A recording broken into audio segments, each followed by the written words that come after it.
I always thought Robert hated me. So when thugs dragged me into a dead end and assaulted me, I didn't make my last call for help to him. I was sent to the hospital covered in injuries. The doctor asked me sympathetically if I had any last words for my family. Tell Robert I'm dying, and I won't bother him anymore. After 3 years of marriage, Robert had asked me for a divorce 99 times. He even drugged me and sent me to another man's bed just to get rid of me. After I died, he could finally be free. But I didn't expect it. At my funeral, Robert, with bloodshot eyes, brutally avenged me, ensuring their fate was sealed as a tribute at my funeral. His hands were covered in blood as he trembled, discarding the cancer diagnosis report. Then he swallowed an entire bottle of sleeping pills and lay quietly in my coffin. Sadie, I've come to join you. When I opened my eyes again, I was back on the day Robert asked for a divorce for the 99th time. He lowered his eyes and tossed the divorce papers at me. That young woman of mine just got pregnant, and she's demanding a proper status. Don't just stand in the way, hurry up and sign the papers. I tore the divorce papers to shreds without hesitation. With red-rimmed eyes, I hugged him. Bullshit! You got sick and didn't tell me. You think waiting to die alone is cool? Robert was slightly startled, looking up at me. A glimmer of light was reflected in his beautiful eyes, but it quickly faded. He lit a cigarette, sat back lazily on the sofa, and sneered. Sarah, you've been watching too many soap operas, haven't you?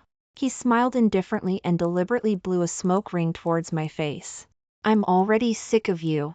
Our relationship is broken, let's part ways amicably. It's time to make room for my new love. The strong smell of smoke stung my nostrils. It made me want to cough. I had to admit, Robert really knew me. He knew I hated the smell of smoke the most, so when asking for a divorce, he deliberately used it to provoke me. I printed out the electronic version of the cancer diagnosis report. With red-rimmed eyes, I threw it at him. Then tell me, what is this? His gaze slowly fell on the paper. He was expressionless, showing no emotion. After a long pause, he sneered. He raised his hand and tore it into tiny pieces. Where did you forge this fake test report? Advanced cancer? Sarah, if you don't want a divorce, just say so. Why would you curse me? He flicked his hand, and the torn pieces drifted down like snowflakes. Robert was tired. If the divorce papers are torn, there are more. When you've thought it through, print a copy and sign it yourself. My young woman is waiting for our date. I don't have time for you. With a lazy expression, he got up and left. I hesitated for 2 seconds, then chased after him. Robert, you can't get rid of me. You want a divorce, right? Well, I refuse to sign it. Let's see what you can do about it.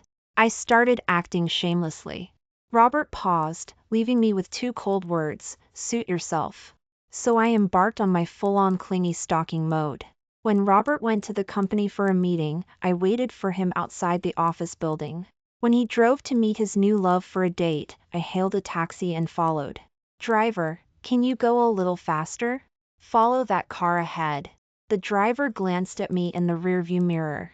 Miss, that couple looks so happy together. Why are you following them? I clenched my jaw. That man is my Robert. The driver's face instantly filled with sympathy.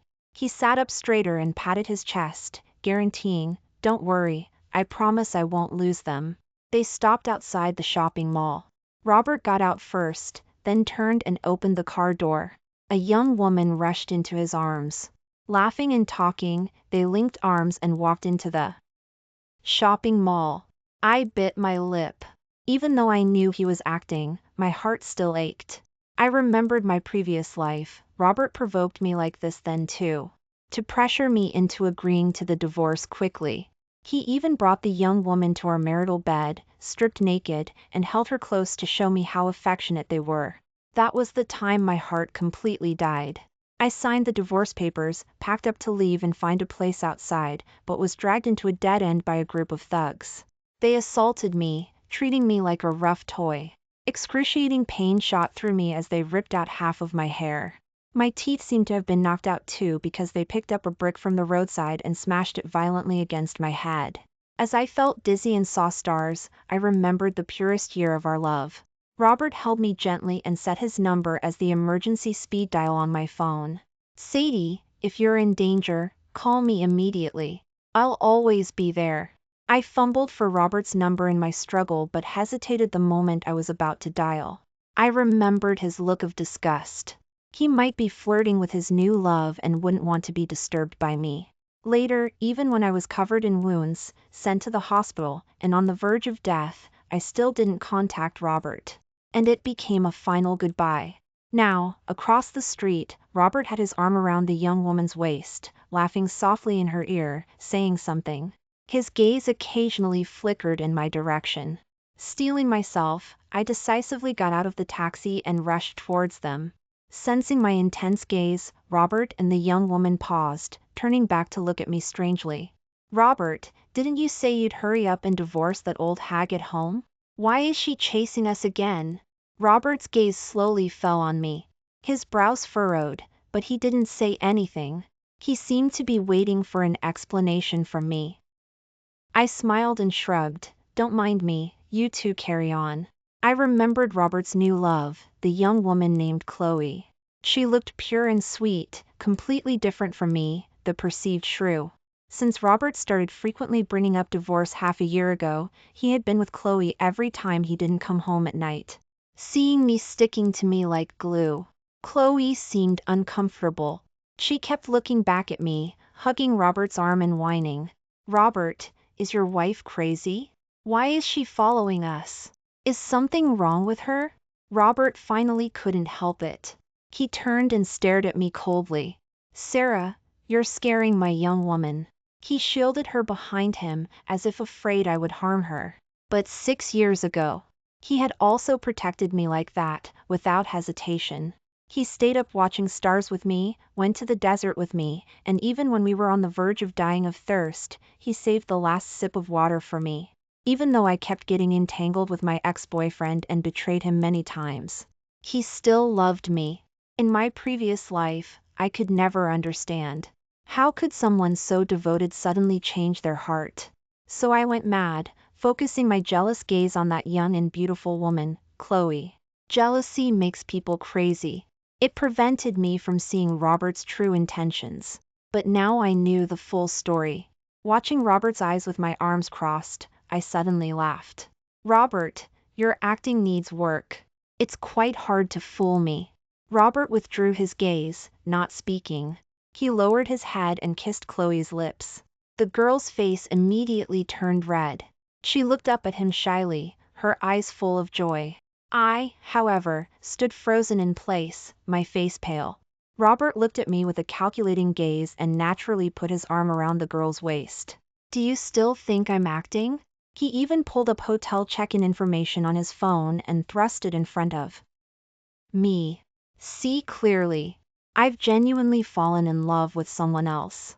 My heart has changed. Sarah, stop thinking I'm just putting on a show for you, or you'll just seem narcissistic. Seeing my silence, Robert invited me with a half smile. We're getting a room tonight. If you're interested, why don't you come and watch? I was so angry my eyes turned red, and I ran off immediately. Seeing me get into a taxi in a rage and disappear completely from the street, Robert finally withdrew his gaze and released Chloe expressionlessly. I'll have the driver take you back. Chloe's rosy face instantly turned pale. She bit her lip hard and timidly tugged at Robert's sleeve. Didn't you promise to go shopping with me? And tonight we were going to. Seeing Robert's cold expression, the girl's voice trailed off. Miss Chloe, she's gone now. There's no need to keep acting. I'll settle today's payment with you as planned. Go shopping by yourself. Hiding around the corner, I saw the scene and smirked. Robert had no idea I was so clever. I pretended to get into the taxi, drove for a bit, then had the driver turn back. I wanted to see firsthand how they would end it. I had even thought they might actually get a room, take videos, or even live stream it for me. Turns out Robert's methods were limited. Robert's face was a little pale as he turned to leave. His hand was covering his abdomen, making my expression suddenly change. No wonder he seemed to be struggling just now. Was his illness acting up? Chloe, unaware of all this, was still lost in sadness, turning to walk into the shopping mall alone. Chloe. I called out to her. It's you again? The young woman looked back at me in surprise. How do you know my name? I held my head high and smiled, handing her the information a private investigator had dug up. I know everything now. Robert is sick, advanced cancer. He doesn't want to be a burden to so he hired you to act and force me into a divorce. A look of guilt flickered across Chloe's face. She stammered, "You're talking nonsense. Robert and I are real. Otherwise, how could I be pregnant with his child?" She placed her hand gently on her slightly rounded belly. There was clearly a small life there. But my smile deepened. That child is your boyfriend's, isn't it? It's not Robert's at all. Because he never touched you. The young woman's face instantly turned ashen white. How did you know all this? In my previous life, that young woman came to me, crying and saying Robert was coughing up blood and that I should go see him. She said Robert had always loved me. At the time, I was consumed by anger and jealousy over his perceived betrayal, thinking she was just provoking me. My gaze fell on her belly, and I spoke with a sharp tone. If he really loved me, how could he get you pregnant? He must have hated me, right? I'll agree to the divorce. You two deserve each other. Later I learned that was the most severe time Robert had coughed up blood, staining the entire bathtub red. His assistant took him to the hospital. The assistant's eyes were red from crying and said he wanted to call me. But Robert weakly raised a hand to stop him. Don't disturb her. She should forget me and have a new life. It wasn't until after I died in my previous life that I knew Robert had never betrayed me. He had hidden his love very, very deeply. Even forcing me into a divorce before he died, he was doing everything he could to pave the way for my future. Such a good man. How could I fail him? I took out a bank card and handed it to Chloe. If I'm not mistaken, you took this job because you need money, right? Chloe, however much Robert is paying you, I'll give you double. I only have one request. Next time Robert calls you, remember to turn him down. Nobody would too. RN down money. Chloe hesitated for a moment as she took the bank card, but then agreed. She called out to me as I was leaving. Sarah, Robert really loves you. You're very lucky. I think so too. Even if he only has a few months left, you two should stay together and cherish every single moment. I smiled at her and turned to leave. After taking care of everything, I took a taxi home, wanting to talk things through with Robert. I wasn't afraid of being a burden to him at all. I loved him. Even if he only had one day left to live, I wanted to be with him. But I searched every room in the house and couldn't find Robert. I called his assistant, who also said he didn't know where Robert was. Robert had gone out alone without the driver. I became frantic and scared, terrified he might have gotten into an accident alone outside. I searched everywhere he loved to go, but there was no sign of him. Until I went to the place where we first met. Robert was indeed there. He was leaning alone under a large tree by the river, staring blankly and smoking. His eyes looked hollow, occasionally showing signs of pain. His other hand was clutching his abdomen tightly. I knew he was in pain again. Come on, let's go to the hospital. I suppressed my sobs, reaching out to pull him up. Robert was startled to see me there, pausing for a second. But just for a second, he coldly shook off my hand again, sneering. Sarah, what's gotten into you? I've told you, I hate you the most. Can you stop being so shameless and constantly hovering around me? I watched his mouth move, but I didn't hear anything he said. I only saw his lips were pale, completely drained of color. My emotions flared, and I rushed forward to hug him again. Robert, didn't you say it? Through sickness and health, you'd be with me. Why are you pushing me away? You forgot that when I betrayed you for other men, framed you repeat. Delay, you still forgave me, cleaned up my mess, and kept loving me. But why have you changed your heart this time?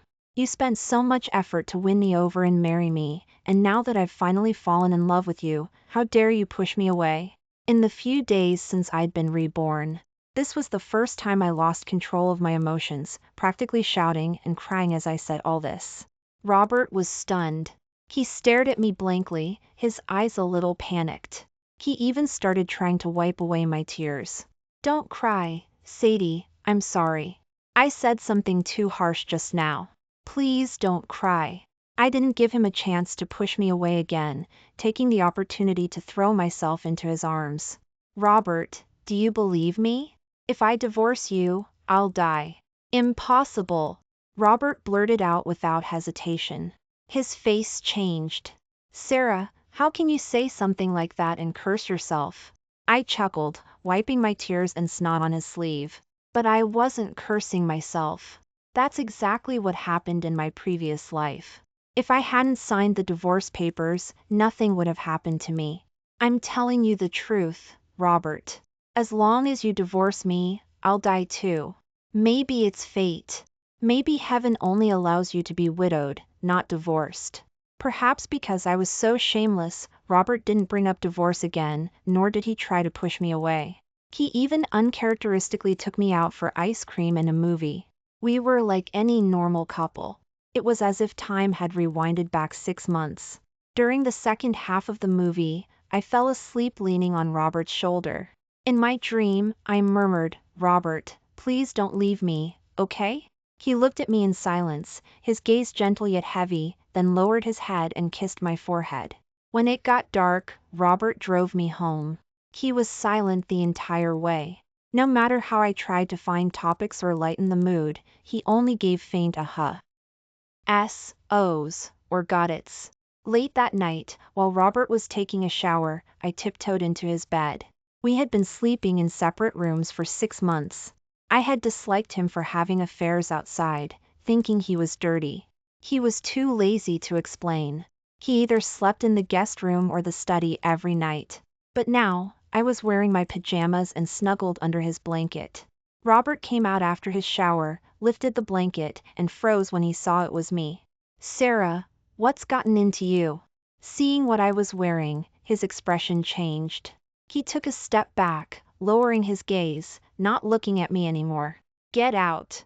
I felt a little frustrated. I had specially changed into a revealing set of pajamas that night, the style Robert used to love the most. During the time our relationship was good, every time I wore this set of pajamas, he'd immediately turn into a beast. Now he was like a different person, indifferent, and wouldn't even look at me. Robert, do you really hate me? No, then why won't you look me in the eye?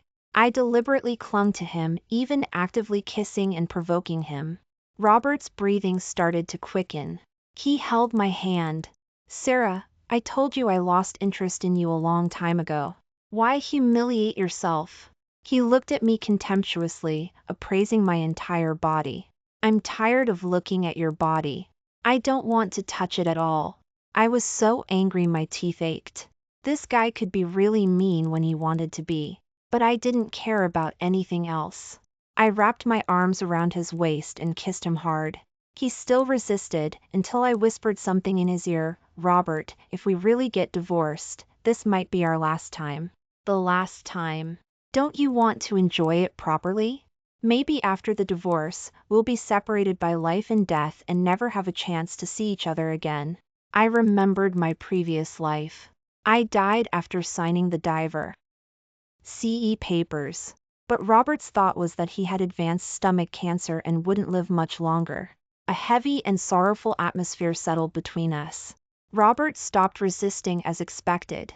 His hand cupped the back of my head, and he kissed me fiercely. Okay, then let it be the last time. After one night, my whole body felt like it had been torn apart. Robert was so strong, I didn't know how long he'd been holding back. When I woke up, David wasn't in bed. Hearing movement in the bathroom, I walked over. There was a puddle of red blood in the clean sink. My body froze. Robert, my face was pale, wanting to go forward and check on him. Robert quickly turned on the faucet to wash it away, smiling nonchalantly. What are you looking at? Just had a nosebleed. Are you going to laugh at me for that? My heart ached, but I didn't expose him. Must be from being run down. I'll make you some tea to help you feel better, I said, forcing a smile. But there was no sometime. A few days later, Robert drugged my juice and sent me to David's bed. He didn't know I had lived 2 lives. I already knew there was something in that glass of juice, so I pretended to drink it, then immediately went to the bathroom, stuck my finger down my throat, and threw it all up. I clearly knew Robert had carried me into the hotel room in his arms. I was awake and heard their conversation. David, take good care of her from now on. Robert's voice was hoarse, unlike anything I'd ever heard. If you dare to betray her again, I won't let you go even as a ghost. I stood with my back to them, my body rigid, but choked with sadness. David was my ex-boyfriend. In my previous life, Robert had forced David to sign an agreement that if he changed his heart and betrayed me, he would have to pay me $10 million. I thought this time he knew my true feelings, but I didn't expect him to still be set on this plan. But I was a person, not an object. Robert, how dare you give me away to someone else? Did you even ask me? Even David, who always opposed him, was too stunned to speak, pulling him back reluctantly. Robert, are you sure? When you do this, have you asked Sarah? You've been married for 3 years. Sarah isn't as fragile as you think. Even if you tell her the truth, she can handle it. She's not heartless either. She won't leave you just because you have cancer, and more importantly, we're ancient history. The person Sarah loves now is you. Robert lowered his head and smiled, his gaze gently resting on me, who was feigning unconsciousness. Of course, I know she loves me. But I don't want her to be sad. I can endure the severe pain, I can even go to hell. But I can't bear seeing her cry for me. But, Robert, if you just came over and looked at me, you'd see that I'm crying right now. Robert looked back at me one last time, slipped a strawberry-flavored condom into David's hand, and turned to leave. Robert didn't go back after leaving the hotel. He sat in his car, lost in thought for a long time, then pulled a wallet-sized photo of me from his suit pocket. His fingertip gently rubbed it. He smiled faintly. Sarah, you used to love David so much. You'll fall in love with him again in the future. Forget about me. Go live a happy life. When it was almost dark, he drove his car alone to the Cross River Bridge and parked on the side. No assistant or driver was with him. He only left a last sentence in his notes, his final message to the world. I don't want to live in pain. I want to be free in the last days of my life. Having done all this, he walked step by step towards the river water. Just then, his phone rang incessantly.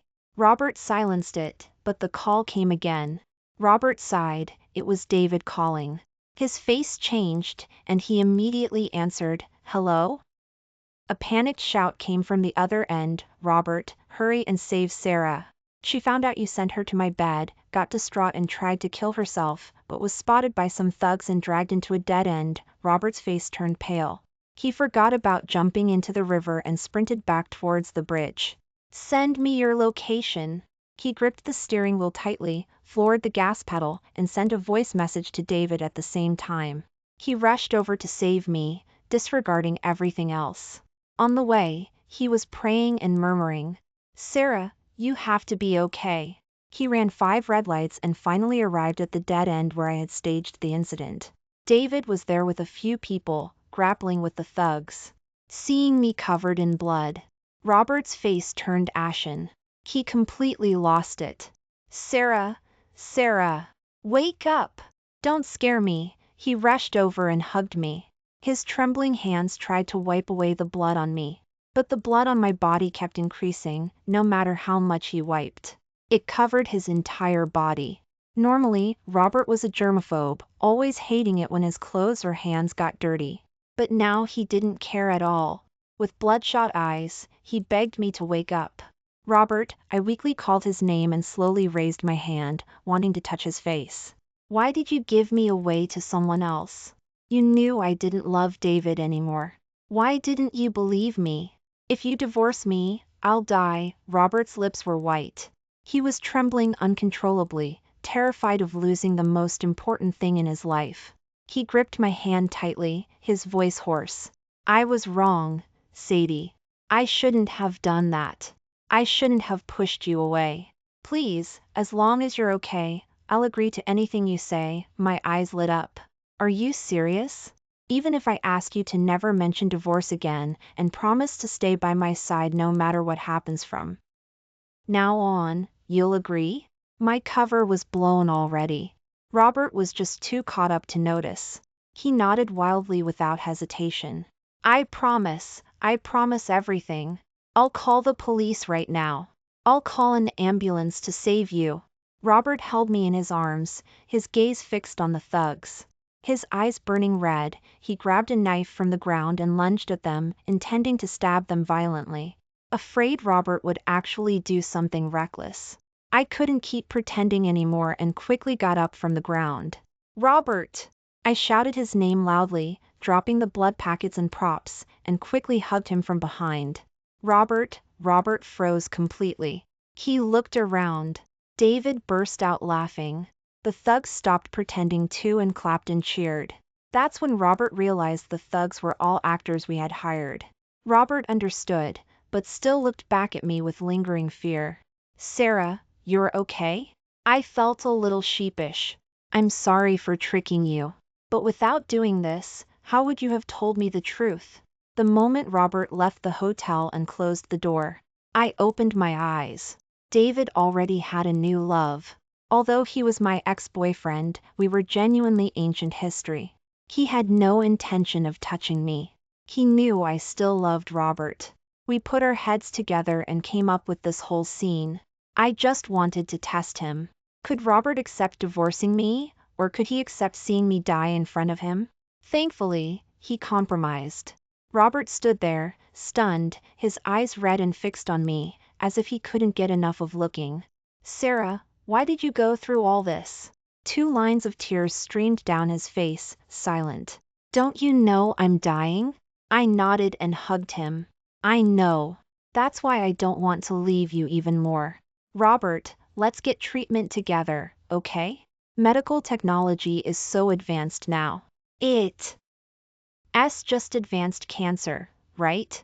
I think it can definitely be cured. If not here, we'll go overseas. If that doesn't work, we'll find alternative treatments. As I spoke, my voice became choked with tears. Robert looked at me gently and held me in his arms. Silly girl, it's too late. The doctor said I only have 1 month left. From now on, my life is counting down every day. It's too painful, and I don't want you to suffer with me. He wiped his hands, then slowly took a clean handkerchief from his pocket and wiped away my tears. Besides, seeing you cry, it truly hurts me. It's more unbearable than my own pain. How could I not know? Robert was just such a kind and deeply loving person. He loved me more than his own life. Otherwise, in my previous life, upon learning that I had been assaulted and killed by those thugs, he wouldn't have sacrificed his life to personally avenge me. He threw the heads of those thugs in front of my funeral and swallowed an entire bottle of sleeping pills to accompany me in death. I knew then that he loved me terribly. Everything he did was just to pave the way for me, what he thought was best for me. But now, I held him tightly in my arms, my tears soaking his shirt. But Robert, you didn't ask me. You didn't ask me what I wanted. You just took it upon yourself to give me away to someone else. Aren't you afraid I'd regret it for the rest of my life if I found out the truth later? Robert, let me stay by your side. Even if there's only 1 month left, let me be with you until the very last moment. Robert smiled. He kissed my forehead gently. Okay. Robert finally stopped hiding his love. Every day after we talked it through, we were basically inseparable 24 hours a day. We were more affectionate than a couple in the throes of first love. When I couldn't sleep at night, he would tell me stories, letting me fall asleep listening to his voice. Times I would have nightmares, dreaming that Robert had suddenly stopped breathing in the middle of the night, making me break out in a cold sweat. I would tremble and put my hand near Robert's nose, only letting out a long sigh of relief when I felt his warm breath. We would kiss passionately the moment fireworks burst in the sky. He would also buy me lots of roses and celebrate our wedding anniversary with me. Young couples on the street saw how affectionate we were and said enviously, "You two are such a loving couple. We wish you a long and happy life together." Robert and I exchanged smiles, although we knew it couldn't actually happen. But I still smiled and thanked them. "We definitely will." Robert stopped being busy with work. He started dedicating a large amount of time to being with me. Even when we weren't talking, he would often just stare at me, as if he could never get enough. Or perhaps as if he wanted to see me enough all at once, to imprint my face in his memory forever. Although he hid it well, I knew his condition was slowly worsening. He would have stomach pain from time to time. At first, painkillers offered some relief.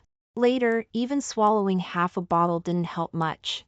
He often showed signs of pain, but was afraid of worrying me, so he always endured it.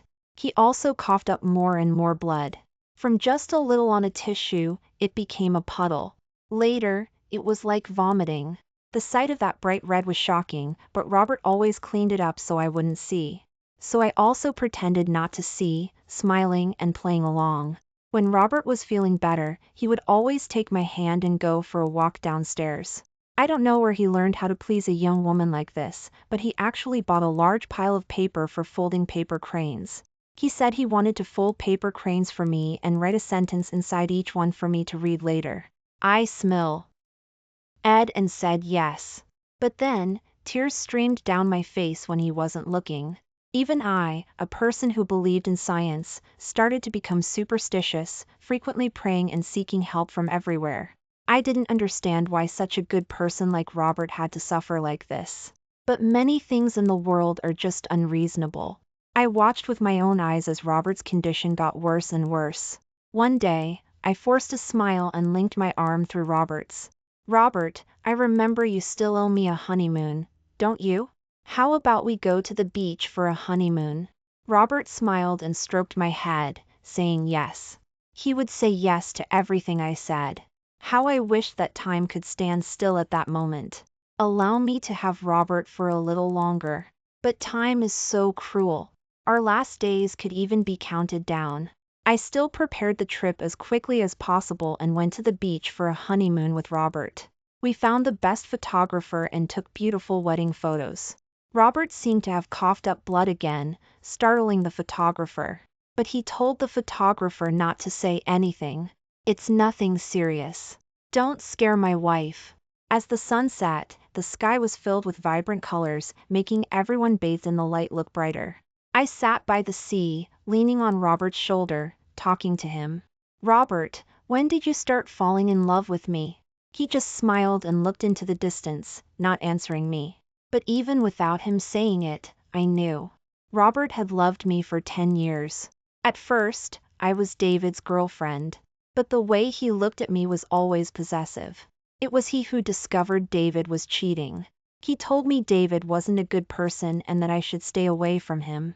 At the time, I also thought Robert wasn't a good person. My boyfriend and I were happily together, and then he suddenly showed up. How dare he try to break us up? But later, it turned out he was right about everything. Robert never hurt me. Every time I was in danger, he would get me out of it. But I still held on to a grudge in my heart. I believed he was the one who broke me up with my ex-boyfriend. To get revenge, I even pretended to agree to be with him, but stole his company's secrets. I framed him repeatedly. The most serious time, I even got him sent to the police station. But Robert never blamed me, not even a single word of hate. When he came out of the police station, he acted like nothing happened, taking me out for a candlelight dinner. I was shocked at the time. I couldn't understand how Robert could be so patient. But he stroked my head, like comforting a child. "Sarah, I love you." I don't know if that was when I started to change my opinion of Robert, and even allowed him to slowly walk into my heart. Robert's fingers were long and beautiful. He took a lock of my long hair and twirled it in his hand. Then he smiled gently and asked me, "What about you, Sadie? When did you start falling in love with me? Actually, thinking about it, you must have really hated me, right?" I broke you up with your ex-boyfriend right from the start and then forced you into marriage. After I got you, I didn't cherish you properly and asked for a divorce 99 times.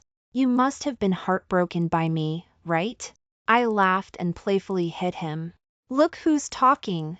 In my previous life, I was unaware. Because he truly hated me and disliked me intensely. So when he brought those women back, I believed it without question. Robert, you were really cunning. You almost fooled me this time. You know what? I'll tell you a secret. Actually, I was reborn. In my previous life, I didn't see through your little trick and signed the divorce papers. But I died the moment I left. It was you who avenged me, brutally avenged me, ensuring their fate was sealed. As a tribute at my funeral. And you fool, even swallowed an entire bottle of sleeping pills. As I spoke, I laughed through my tears. But Robert didn't respond. I was startled and quickly reached out to check his breathing. It was still there. So I held him tight and kissed his lips again and again. Robert, I love you too. I thought the day of goodbye was still several days away. But I didn't expect it to come so quickly, so sudden and unexpected. That day, Robert woke up and said he suddenly wanted something sour and asked me to go downstairs and buy some pineapple. I bought a lot. But on the way back, I saw a crowd had gathered by the roadside. They were discussing amongst themselves, their voices full of regret. This young man had such a good heart. What a shame, he lost his own life saving this child. Looks so young, don't know whose son or husband he is. Look, he's wearing a locket around his neck. It seems to have a name written on it, Sarah? I felt like I'd been struck by lightning, my head buzzing. The pineapple in my hand clattered to the ground. Move aside! I frantically pushed through the crowd. The next second, I froze in place. It was my Robert. He was fine just a moment ago, saying his mouth felt a little sour and waiting for me to come back with pineapple. But why was he lying in a pool of blood? Nearby, an adult held a child's hand and kept thanking us profusely. This gentleman saved you. Thank him properly. Countless reporters and media arrived as well, broadcasting the act of heroism live immediately. But the ambulance hadn't arrived yet. I held him and cried inconsolably, calling his name repeatedly. Robert, Robert, wake up. Don't scare me. We're going back for treatment soon. I found you the best hospital. How can you be bleeding this much? Look, I bought the pineapple for you. Come taste it. Robert seemed to hear my voice. His eyelashes trembled slightly, but he was covered in blood. It wouldn't stop flowing. He slowly opened his eyes. Seeing it was me, he smiled weakly. Sadie, from now on, you have to live well, alone. He didn't finish his sentence. His hand fell limply. That day, the whole country was reporting on Robert's act of heroism, sacrificing himself in a car accident to save a child. But I was like a zombie, holding Robert's body as it grew cold, refusing to let go. I handled his funeral alone, watched him get cremated with my own eyes, carved his tombstone with my own hands, then watched him rest in peace underground forever. After the funeral, David was worried about my dangerous state and stayed.